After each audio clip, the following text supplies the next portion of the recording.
Había pastores en la misma región que velaban y guardaban las vigilias de la noche sobre su rebaño.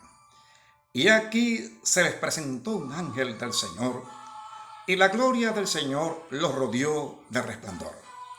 Y tuvieron gran temor. Pero el ángel les dijo: no temáis, porque he aquí os doy nuevas de gran gozo, que será para todo el pueblo, que os ha nacido hoy en la ciudad de David un Salvador, que es Cristo el Señor. Gloria a Dios. Nunca en la vida la humanidad había estado tan abrumada por malas noticias. A veces quisiéramos escuchar buenas noticias, pero aunque esto parezca extraño, hay una buena nueva, una gran noticia para la humanidad, solo que muchos no la quieren oír. Y si la oyen, no la creen. Amigos, hay esperanza en Jesús. Nunca habrá una noticia mejor que esa. Toda la vida de Jesús es esperanzadora.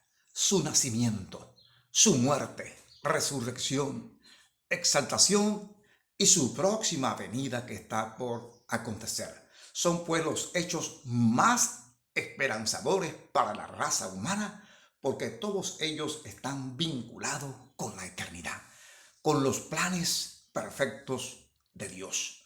Por eso, en este día de hoy, de cara a esta próxima Navidad, quisiéramos hablar de un mensaje el cual pudiéramos titular Un nacimiento esperanzador. Ese nacimiento esperanzador es pues el nacimiento de nuestro Señor Jesucristo. Consideremos pues algunas razones por las cuales el nacimiento de Jesús es esperanzador. En primer lugar, porque es un nacimiento sobrenatural y creíble, el cual está respaldado por las Escrituras, por la palabra de Dios. Un nacimiento profetizado en el Antiguo Testamento a través de los santos profetas de Dios. Allá en el libro de Isaías, capítulo 9, versículo 6, dice un texto precioso sobre el nacimiento de Jesús: porque un niño nos es nacido, hijo nos es dado, y el principado sobre su hombro, y se llamará su nombre admirable, consejero, Dios fuerte, Padre eterno, príncipe de paz. ¡Qué belleza! Esto fue unos 750 años antes de el advenimiento al mundo de nuestro Salvador. Este fue un nacimiento también profetizado más allá del Antiguo Testamento. Antes de nacer Jesús, próximo a la generación de él, había un sacerdote llamado Zacarías, padre de Juan el Bautista, el cual también, lleno del Espíritu Santo, habló acerca de ese ministerio precioso que nuestro Señor Jesucristo tendría para con nosotros. Este hombre estaba lleno de Dios y él comenzó a decir algunas cosas que estaremos considerando acerca de nuestro Señor Jesús. Un nacimiento declarado por el ángel que le dio las buenas nuevas a María. Recordemos que el Evangelio de Mateo, en su capítulo 1, nos da detalles referentes a la preconcepción de nuestro Señor Jesucristo, a su nacimiento, y lo propio el Evangelio de Lucas en su capítulo 1, capítulo 2, abundan en detalles que nos sirven de fundamento, de texto de referencia cuando hablamos pues de la natividad, del nacimiento de nuestro Señor. Y ese ángel le dio las buenas nuevas diciéndole a ella que iba a concebir del Espíritu Santo y que le llamaría Jesús, porque él salvaría a su pueblo de sus pecados. Un nacimiento anunciado por un ángel a los pastores aquella noche. Aquel ángel le dijo a los pastores: no temáis, porque he aquí os doy nuevas de gran gozo, que será para todo el pueblo, que os ha nacido hoy en la ciudad de David un Salvador, que es Cristo el Señor. Gloria a Dios, nuevas pues de gran gozo. Estamos pues viendo aquí cómo hay un respaldo histórico en cuanto a la vida de nuestro Señor Jesucristo. Un nacimiento esperado por el pueblo de Israel. Ellos, los judíos, eran educados a través de una escuela bíblica llamada la sinagoga. Así conforme los niños asisten a la escuela pública, en aquellos tiempos las sinagogas eran parte de la enseñanza del primer alfabeto de esos niños. Le enseñaban otros temas acerca de la vida humana, así conforme los niños entran a las escuelas a estudiar. Pero sobre todas las cosas, en esa sinagoga se enseñaba la palabra de Dios. De manera de que en su adolescencia ellos tenían noción de que se hablaba de un Mesías, de un Salvador que habría de visitar a ese pueblo. Y en el propio templo, porque también hacían vida en el templo en donde ellos acudían a adorar. Y por eso habían sacerdotes en la vida, en el entorno de los judíos de aquel entonces, del primer siglo. Los mismos apóstoles esperaban un Mesías, un Salvador. Y entre ellos es interesante resaltar a Simeón, que era un anciano. Y aquí había en Jerusalén un hombre llamado Simeón, y este hombre justo y piadoso esperaba la consolación de Israel, y el Espíritu Santo estaba sobre él. Y le había sido revelado por el Espíritu Santo que no vería la muerte antes que viese al ungido del Señor. Porque han visto mis ojos tu salvación, la cual has preparado en presencia de todos los pueblos. Este anciano tenía conciencia de que la salvación era un plan de Dios para el pueblo judío y para todas aquellas naciones, más allá del pueblo de Israel. Y habla allí de que sus ojos habían visto la salvación. María había llevado con José, padre de Jesús, al niño al templo para presentarlo. Y allí el Espíritu Santo llevó a este anciano. Entonces tuvo la oportunidad de cargarlo entre sus brazos y es cuando él dice: han visto mis ojos tu salvación. Vamos pues a considerar la salvación de nuestro Señor Jesucristo, porque el Verbo se hizo carne. Vamos a estar considerando lo que pudiéramos llamar el mayor número de bendiciones que la raza humana puede recibir en la persona de Jesús, el Hijo de Dios. El Señor Jesucristo vino al mundo para darte el perdón de los pecados. Y se le dijo a María por boca de aquel ángel, porque él salvará a su pueblo de sus pecados. Y el rey David declara en el Salmo 32 que bienaventurado el hombre cuyos pecados han sido perdonados. Allí se habla pues de la dicha del perdón. Y también habla en las Escrituras de que Jesús vino para dar luz a los que habitan en tinieblas y en sombra de muerte. Así lo declaró el padre de Juan el Bautista, el sacerdote Zacarías. Amados, esto me recuerda aquellas palabras de Jesús allá en Juan 8:12, cuando dijo: yo soy la luz del mundo.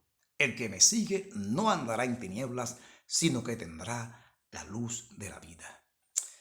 El Señor vino para darte conocimiento de la salvación.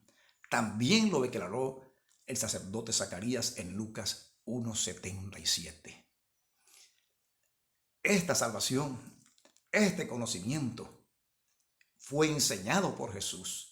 El Señor Jesucristo también fue el gran maestro de las sinagogas, fue el gran maestro en el propio templo. No perdía oportunidad para decirle a los hombres de que necesitaban tener un arrepentimiento, que necesitaban tener fe en Dios, que necesitaban creer en la obra que Él iba a hacer. El Señor trajo conocimiento a los hombres para que puedan aprender a cómo podemos ser salvos por causa del pecado, para que podamos tener conciencia, noción de ese plan de salvación de Dios para con nosotros. ¿Cuáles son los misterios que encierran ese plan de salvación de Dios? El Señor Jesucristo vino a este mundo. Por eso estamos hablando de que el nacimiento de Jesús es esperanzador, para darte la vida eterna. Y declaró Jesús allá en Juan 10:10, yo he venido para que tengan vida y para que la tengan en abundancia. Y esta es la voluntad del Padre, que yo les dé la vida eterna. El Señor Jesucristo vino a traer vida, una vida diferente, una vida que tiene la cualidad de la propia naturaleza de Él. Y esto es posible a través del don del Espíritu Santo y de la resurrección de entre los muertos. El Señor Jesucristo tuvo un nacimiento esperanzador porque Él vino para hacernos partícipes de su naturaleza divina. Allá Juan 1:12 declara, mas a todos los que le recibieron, a los que creen en su nombre, les dio la potestad de ser hechos hijos de Dios. Aleluya, el Señor es precioso. Es esperanzador el nacimiento de nuestro Señor Jesucristo, porque Él vino también para enseñarnos de que nos reveló y nos dio una gran promesa de que hay una herencia en los cielos para todos aquellos que se allegan a Él arrepentidos y con un corazón lleno de fe. Dice allá el apóstol Pablo en Romanos capítulo 8 que somos coherederos con Cristo de todo lo que Dios ha creado.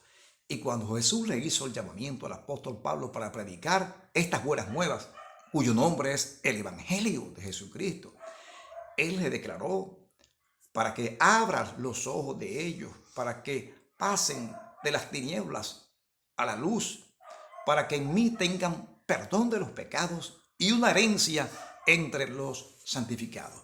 Pero el Señor también vino para darte consuelo. Consuelo aquí en la tierra, para darte paz y sobre todo una paz perfecta en el mejor de los resorts, que son esos lugares de delicados pastos paradisíacos, referente pues al paraíso, referente a ese lugar en donde estaremos en la gloria con nuestro buen Dios y Padre Celestial, con el Cordero que es el propio Señor Jesucristo y con la Santa Iglesia que son todos los redimidos que se han apartado del pecado y creen en este llamamiento de Dios. El Señor Jesucristo declaró allá en Juan 14, 1-2, en la casa de mi Padre muchas moradas hay. Qué alegría de saber que tenemos una posesión y no en el lugar más codiciado de este mundo que está próximo a perecer, sino en el propio cielo. Un mundo nuevo llamado la Nueva Jerusalén celestial. Voy pues a preparar lugar para vosotros, dijo el Señor. Y allá en Apocalipsis le dijo a Juan, en 21:5, escribe, porque estas palabras son fieles y verdaderas. Hecho está. ¿Qué es lo que estaba hecho? Ese nuevo mundo que Juan pudo contemplar, la Nueva Jerusalén celestial. Vamos pues a concluir con estas reflexiones sobre un nacimiento esperanzador. Estas pues son las buenas noticias de Dios para nosotros, los mortales, los cuales debemos estar con un corazón dispuesto a creerle a Dios. Vamos a escuchar ese santo evangelio con reverencia. Vamos a creerle a Dios. ¿Tienes tú esta esperanza? Hay muchas personas que celebran la Navidad, pero aún no entienden la Navidad porque asocian la Navidad con algo que llaman, una tradición que llaman San Nicolás. Pero sabemos que él es un usurpador de la gloria y de los méritos de Cristo. Amigo, amiga, queremos decirte a través de este mensaje que lo más representativo de la Navidad no es San Nicolás con su gorrito, con su jojojo. No son los renos ni el propio arbolito, que es muy bello para recordarnos la alegría, sí, de la Navidad. Lo que más representa la Navidad es ese nacimiento en donde está el niño en el pesebre con sus padres.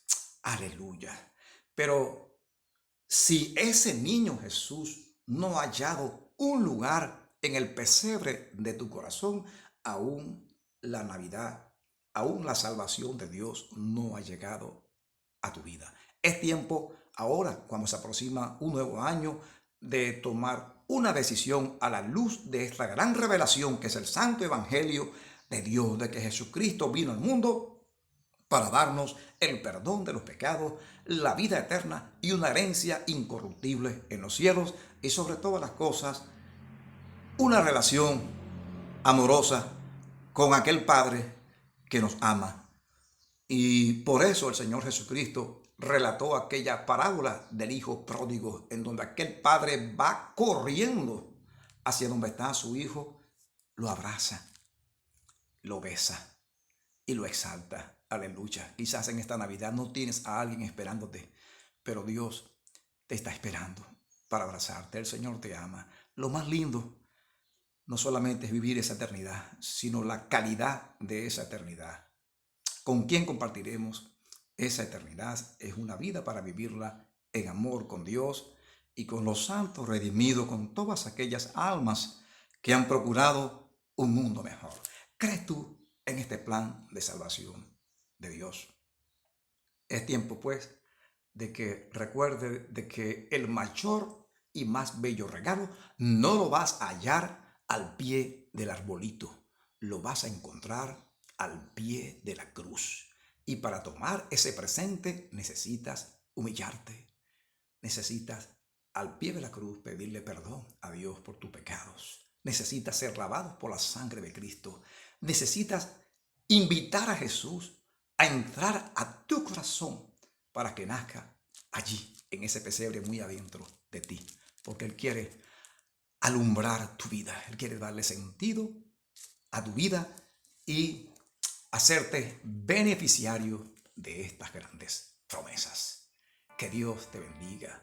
Feliz Navidad. Felices realmente son aquellos que han creído en ese niño que nació en aquel pesebre, que fue a la cruz, que resucitó, que fue exaltado a la diestra del Dios Padre y que está próximo a levantar a su iglesia para llevarla a un mundo mejor.